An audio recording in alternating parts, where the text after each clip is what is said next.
자, 오늘 국감장에서 가장 뜨거웠던 이슈 바로 카카오톡 논란입니다. 과연 국감장에서 오늘 카카오톡에 대해서 어떤 이야기가 오고 갔는지 먼저 영상으로 확인하겠습니다. 이석우 대표님, 카톡에서 실시간 감청이 됩니까? 저희는 그러한 설비가 없고 그러한 설비를 갖출 계획이 현재로서는 없습니다. 그러면 일반인들은 여기다가 아무리 대통령 욕을 해도 감청으로 자료를 제출받을 일이 있습니까? 없습니까? 없습니다.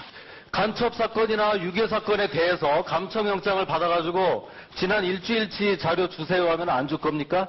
실시간 감청 장치를 저희 서버에 부착을 해서 협조를 해야 되는데 그와 같은 방식을 저희가 할 수가 없는 상황이므로 정보를 제공을 할 수 없는 점을 좀 양해를 해주시기 부탁드립니다.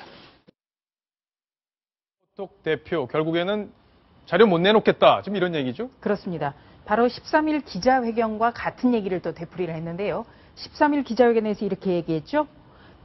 감청영장에 불응하겠다. 예. 이렇게 얘기해서 법질서를 훼손하겠다는 거냐. 이런 논란도 일었는데요. 오늘 법사위 국감장에 나와서도 줄래야 줄 수가 없다. 이렇게 얘기를 했습니다. 예. 그러니까 원래 애시당초의 카카오톡 메시지에 대해서는 감청영장을 발부할 수 있는 사안이 아니기 때문에 그런 얘기를 한 건데 마치 불응하겠다라는 이 단어라든지 또 자세라든지 이런 게 굉장히 논란이 됐습니다. 예. 오늘 카톡 논란 말고도 국감장이 또 시끄러워졌는데 재밌는 게 바로 고스톱 얘기가 나왔습니다. 어떤 얘기인지 또 직접 들어보시겠습니다. 국민 화기의자 국회에 대한 철저한 무시행위라고 저는 볼 수밖에 없습니다. 합의된 바 없는 것을 마치 교육청하고 합의된 것처럼 국민과 언론을 기만했습니다. 전 국민에게 해당되는 보편적 복지는 중앙정부가 맡겼다. 그러면 이 약속을 대통령이 지켜야 되는 것이죠. 대통령은 광팔고 국회와 시도교육청에게 피박 씌우는 딱 그런 거라고 저는 보고 있어요. 교육부 장관을 언제 어떻게 부를 건지 이 문제를 협의해 주시면 고맙겠습니다. 감사 종지를 선언합니다. 예, 대통령이 광팔고 피박 씌운다. 저에게는 어떻게 봐야 될까요? 예, 새정치민주연합 안민석 의원의 오늘 말인데요.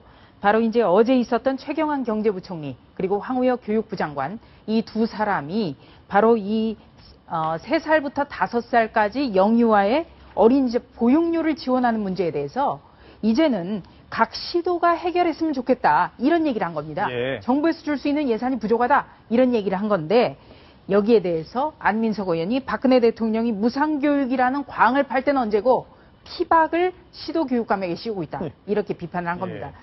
참 재미는 있는데 안민석 의원 하면 좀 말을 상당히 좀 너무 격이 없이 해서 좀 문제가 되네요. 벽을 좀 높여주시길 바라겠습니다. 자, 오늘 국감 소식까지 10가지 소식 모두 정리를 해봤습니다.